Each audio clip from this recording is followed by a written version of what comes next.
We are in one of San Diego's beautiful beach cities of Carlsbad, California. We're here for the Carlsbad Marathon. Our last marathon was the Portland Marathon up in Oregon, and we've made it down on January 18th of 2026 to come check out this marathon.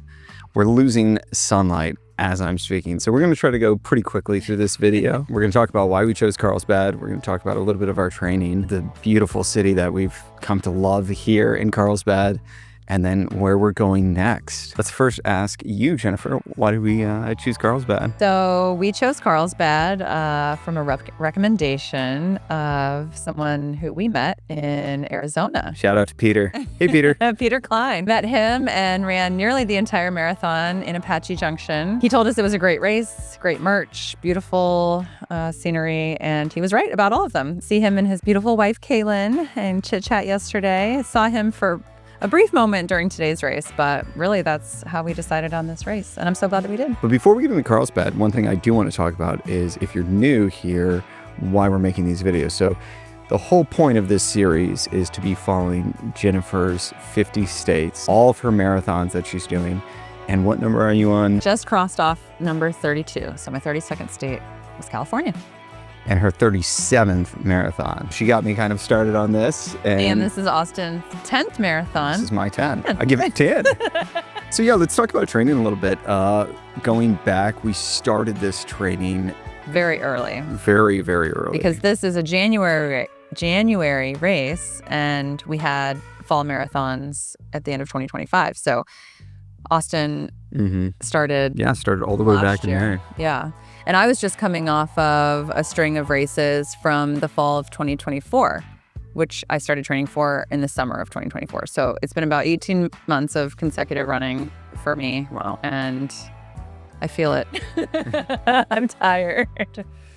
Yeah, we trained for Portland, and then after Portland, we were really kind of actually starting this chunk of training, which was, one of our first and earlier runs was up in Green Bay when we got to go up and see the Green Bay Packers play. And then we had a lot of great runs here in DC. We actually kind of got to watch fall happen through DC and through our runs, which is always the best time to be running in DC. We got to see some trails. Got to see some great trails. Got to get out into the city a little bit. We saw a beautiful full moon. We saw some, monument runs. And then it's actually kind of bittersweet because this might be the last time that we do marathon training in Washington, D.C. before we move south. So spoiler alert there. We'll talk about that at another time. But it was just kind of bittersweet to be running through the district one last time. The conclusion of our training brings us here to Carlsbad and this sweet Airstream that we have behind us. So here in Carlsbad, we are staying in a beautifully restored vintage Airstream land yacht that you can see behind us. It has been such a fun place to stay. Everything inside is just cute as a button. They have thought of every detail. It's extremely comfy and cozy. And I love staying in quirky places, so this really speaks to my love language of a memorable place to stay. And we are surrounded by the most gorgeous backyard. There are plants everywhere. It's so green. We have a beautiful setting sun right in front of us right now, actually. And yeah, we have just really enjoyed spending the last few nights in this awesome land yacht. Our hosts have been excellent. They've been able to provide a ton of great recommendations in and around the area. There's even a pizza named for one of our hosts at one of the local pizzerias. So they've been here for a long time and they know their stuff. There's one place in particular that they pointed us to. It's called the Captain's Grounds. It is the cutest little coffee shop 2 streets up from the beach. We tried their Paradise Bar, and it was truly paradise.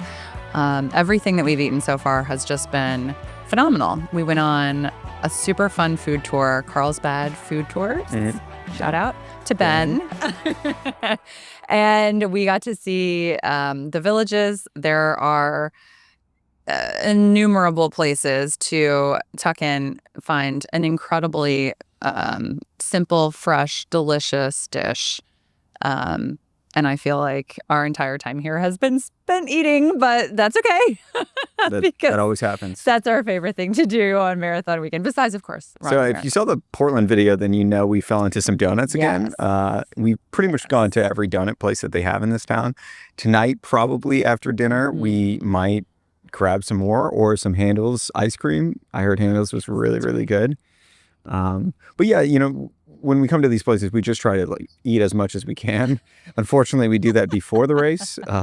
Usually not advised. The town's been fantastic, and most people will come here for the tulips. Definitely don't sleep on the off season because that's when you can get a great place like this to stay, and you can see all these places without all of the tourists here. So coming in January, it's still beautiful. You have 72-degree days, and then just nice, cool nights.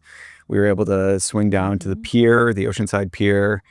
Imagine yourself working here and then just taking a lunch out on one of the beaches before you go back to work for the afternoon. So Carlsbad has that distinct Oceanside charm to it, which brings us to the morning of Sunday, January 18th at 4:30 a.m. when our alarms went off so that we could get down to the race. The race start was at 6:15, and we had about a 20-minute walk to get there. We're going to run into Peter and some new friends that we made along the way before the race started to kind of link up and make sure that we were pacing together. But it was pitch black when we got our start in the morning, and we just kind of walked down to the shops in Carlsbad. It was it was a unique race in that it was somewhat unceremoniously starting. So they have a noise ordinance here, so they couldn't actually have any bands or even play the national anthem until the half marathon began, which was an hour later. So we pretty much had to go. Started in the dark, in the quiet, and they just said, go. Yeah, it was like 5, 4, 3, 2, 1. All right, have fun. Probably 1,000 to 1,500 of us got our start, and it was around 50 degrees when it began, but it was perfect, cool and crisp. And then right as the sun rose, it just kind of crested over those, Southern California mountains. And we were just getting alongside the ocean when that was happening. So it was this beautiful view to kind of kick us off for those first few miles on the race. Yeah. No, it was beautiful. I wanted to stop and take pictures along the way. You've got the ocean on one side, another waterway on the left. It was just a sunrise, I don't know, bar none. It was beautiful. And it continued until we met up with the half marathoners who had started and were chasing us. And when they caught up to us, that's when all the merriment started. That's when all the seems like spectators came to life, and we were able to sort of get our regular marathon vibe with the bands that started playing, and that made it seem. I'll definitely say that once the half marathoners got on the course, the town came alive. People came out. It was a really good support. There was one Oceanside property where people were on the balcony of the second floor. They were started partying when we passed them the first time, and then they continued partying until the very, very end. And that's another thing about this course is Carlsbad follows kind of the Oceanside, so it goes out and back, and then out and back again. So which was a first. Which was a first for us. We haven't really done something like that. But it actually made the race go by pretty quickly, because then everything that you're seeing, you've already seen before. So it just became kind of rhythmic for our race. And halfway through, we met up with someone who was completing her first marathon. Shout out to Rosina.